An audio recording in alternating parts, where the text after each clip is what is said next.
السلام علیکم ورحمۃ اللہ وبرکاتہ۔ میں امید کرتا ہوں آپ تمام ناظرین خیر و عافیت سے ہوں گے۔ میں اپنے رب تعالیٰ سے دعا گو ہوں کہ وہ آپ کو ہمیشہ خوش رکھے، آباد رکھے۔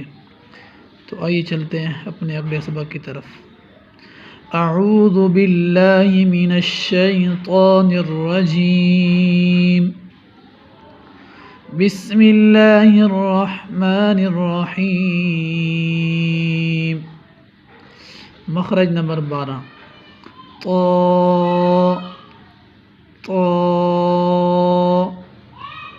دال دال تا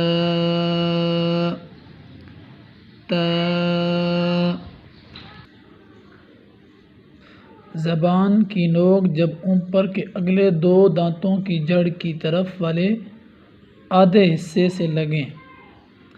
اس کا شارٹ کٹ میں آپ کو سمجھا دوں کہ زبان کی نوک جب اوپر والے اگلے دو دانتوں کی جڑ سے لگے تو اس سے یہ 3 حروف ادا ہوتے ہیں۔ زبان کی نوک جب اوپر والے 2 دانتوں کی جڑ سے لگے تو اس سے یہ 3 حروف ادا ہوتے ہیں۔ آپ میرے پیچھے ریپیٹ کریں، طا طا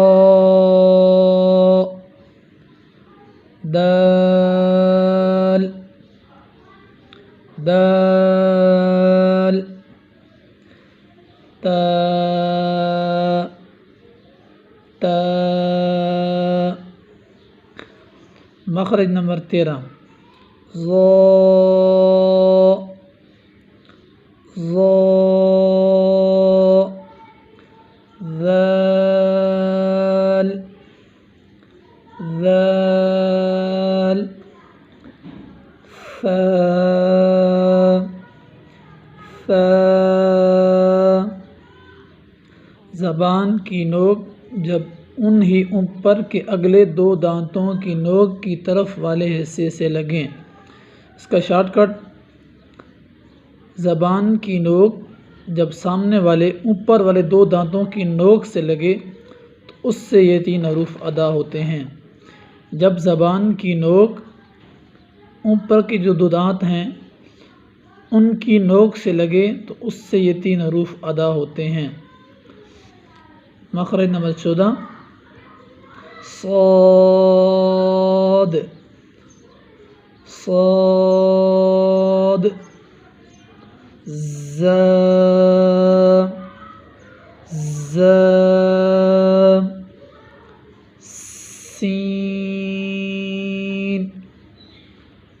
سین۔ زبان کی نوک جب اوپر اور نیچے کے اگلے دونوں دانتوں کے درمیان آ جائے، اس کا مطلب یہ ہوا کہ جب زبان کی نوک سامنے والے اوپر اور نیچے دونوں دانتوں کے درمیان آ جائے تو اس سے یہ 3 حروف ادا ہوتے ہیں۔ صاد صاد میں آپ نے منہ کھولنا ہے تو آپ کو محسوس ہوگا کہ زبان دونوں دانتوں کے درمیان آ رہی ہے۔ صاد زا زا سین سین۔ مخرج نمبر 15، فا فا فا۔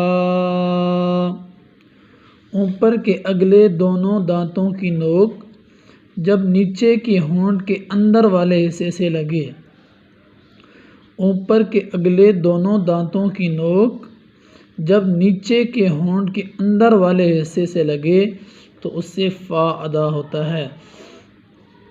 اوپر کے جو سامنے والے 2 دانت ہیں ان کی نوک جب نیچے والے ہونٹ کے اندر تری والے حصے سے لگے، ہونٹ کے 2 حصے ہوتے ہیں، ایک باہر والا جو خشک ہوتا ہے، ایک اندر والا جو گیلا ہوتا ہے، تری والا جسے کہتے ہیں۔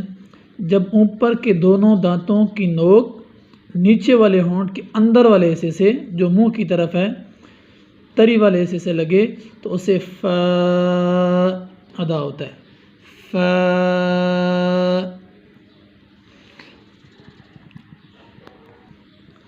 مخرج نمبر 16 کی طرف آتے ہیں، با با میم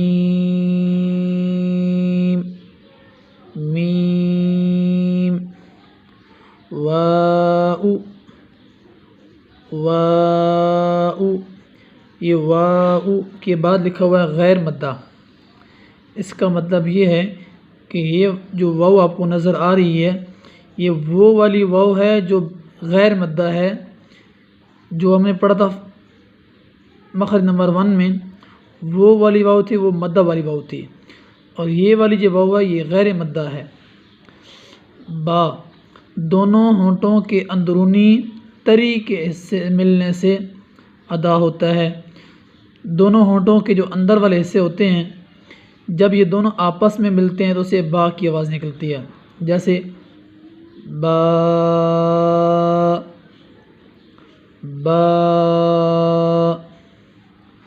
آگے میم، میم اس کی الٹ ہے، میم دونوں ہونٹوں کے بیرونی تری کے حصے سے ملنے سے، میم ہونٹ کے وہ حصے جو باہر کی طرف ہوتے ہیں ان دونوں کو ملنے سے ادا ہوتا ہے۔ با کی ادائیگی دونوں ہونٹوں کے اندر والے حصے سے جو منہ کی طرف ہوتے ہیں، اور میم میں دونوں ہونٹوں کے وہ حصے جو باہر کی طرف ہوتے ہیں ان کے آپس میں ملنے سے میم کی آواز پیدا ہوتی ہے، میم میم۔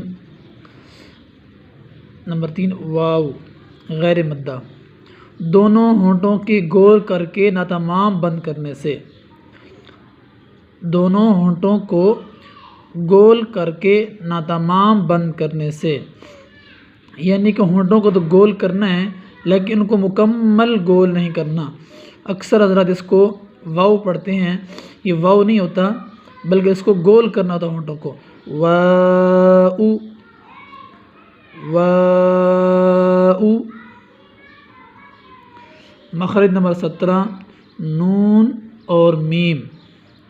آپ سوچ رہے ہو کہ نون اور میم تو ہم نے پیچھے پڑھ لی ہے، نون مخرج نمبر آیا تھا نمبر 10 میں اور میم آیا ہے مخرج نمبر 16 میں، تو یہ نون اور میم وہ ہیں جو غنّے میں ہیں، یہ دو غنّے کے الفاظ ہیں، جب ان میں غنّہ ہوتا ہے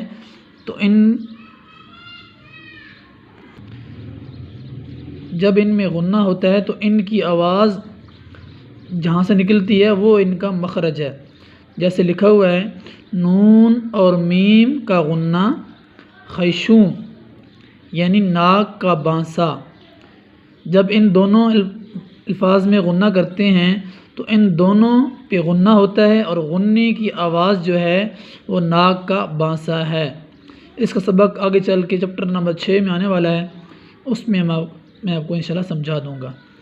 تو یہ مخارج کا سبق ہمارا ایک دفعہ پھر میں آپ کو اس کا ریویژن کرا دیتا ہوں۔ نمبر 1 مخرج تھا الف واو یا، یہ حروف مدہ ہیں، جب ان پہ مد ہوگی تو اس کا مخرج منہ کا خالی حصے کی ہوا۔ مخرج نمبر 2 حمزہ ہا، اس کا مخرج گلے کا آخری حصہ جو سینے کی طرف ہے۔ نمبر 3 عین ہا، گلے کے بیچ سے اس کو ادا کیا جائے گا۔ مخرج نمبر 4 غین خواہ ہیں، اس کو گلے کا وہ حصہ جو منہ کی طرف ہے وہاں سے ادا کریں گے۔ مخرج نمبر 5 قاف، قاف کا مخرج زبان کی جڑ اور اس کے مقابل اوپر کا تالو جو کوے کے پاس ہے اس سے لگے گا تو اس سے قاف ادا ہوگا۔ مخرج نمبر 6 تھا کاف، اس کا مخرج زبان کی جڑ اور اس کے مقابل اوپر کا تالو، لیکن اس میں زبان کی جڑ جو منہ کی طرف ہے تھوڑا پیچھے ہٹ کر وہ اوپر کے تالو سے لگے تو اس سے کاف ادا ہوتا ہے۔ مخرج نمبر 7 جیم شین یا، اس میں زبان کا بیچ اور اس کے مقابل اوپر تالو کا بیچ جب یہ دونوں آپس میں ٹکرائیں گے تو اس سے یہ 3 حروف ادا ہوں گے۔ تو ان 3 حروف میں ایک بات کا خیال کرنا ہے کہ ان حروف میں سختی نہیں کرنی۔ آگے مخرج نمبر 8 ضاد، اس میں زبان کی سائیڈ جب اوپر کے 5 داڑوں سے لگے تو اس سے یہ حروف ادا ہوگا ضاد۔ اس میں 2 باتیں تھیں کہ دائیں طرف سے بھی ادا کر سکتے ہیں اور بائیں طرف سے بھی ادا کر سکتے ہیں، لیکن بائیں طرف سے آسانی سے ادا ہوتا ہے۔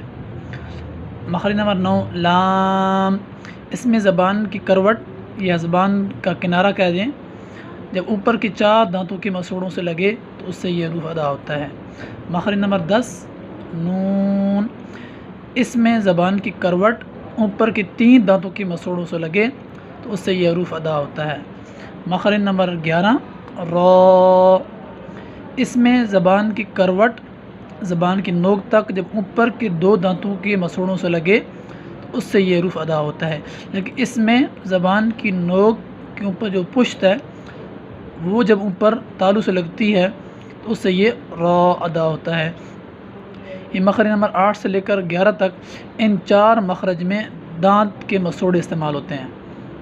آگے مخرج نمبر 12 طا دال تا، اس میں زبان کی نوک جب اوپر کے اگلے 2 دانتوں کے جڑ سے لگے، اوپر کے 2 دانتوں کو ثنایا علیہ بھی کہتے ہیں اور نیچے والے 2 دانتوں کو ثنایا سفلی بھی کہتے ہیں۔ تو یوں کہہ لیں زبان کی نوک جب ثنایا علیہ کی جڑ سے لگے تو اس سے یہ 3 حروف ادا ہوتے ہیں طا دال تا۔ مخرج نمبر 13 زبان کی نوک جب ثنایا علیہ کی نوک سے لگے، زبان کی نوک جب اوپر کے 2 دانتوں کی نوک سے لگے تو اس سے یہ 3 حروف ادا ہوتے ہیں ظا ذال ثا۔ مخرج نمبر 14 زبان کی نوک جب ثنایا علیہ اور ثنایا سفلی یعنی سامنے والے اوپر 2 دانت اور نیچے 2 دانت ان کے درمیان میں آ جائے تو اس سے یہ 3 حروف ادا ہوتے ہیں، جیسے کہ صاد صاد ز ز سین سین۔ مخرج نمبر 12 13 14 اس میں سامنے والے دانت استعمال ہوتے ہیں، یہ تینوں ثنایا علیہ اور ثنایا سفلی سے ادا ہوتے ہیں۔ مخرج نمبر 15 فا، اس میں جب اوپر کے 2 دانت جس کو ثنایا علیہ کہتے ہیں جب نیچے والے ہونٹ کے اندر والے تری والے حصے سے لگے تو اس سے یہ فا ادا ہوتا ہے۔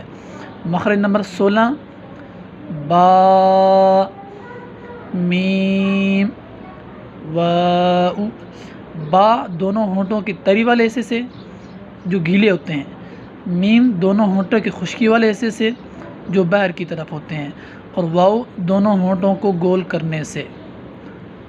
مخرج نمبر 17 آخری جو ہے نون اور میم، ان میں جب غنہ ہوگا تو اس کی آواز جو ہے ناک میں جاتی ہے، تو اس کو جو غنے کا مخرج ہوتا ہے اسے کہتے ہیں ناک کا بھانسا۔ تو میں امید کرتا ہوں انشاءاللہ آپ کو مخارج کی سمجھ آ گئی ہوگی، تو انشاءاللہ کل چلیں گے آگے۔ اللہ حافظ۔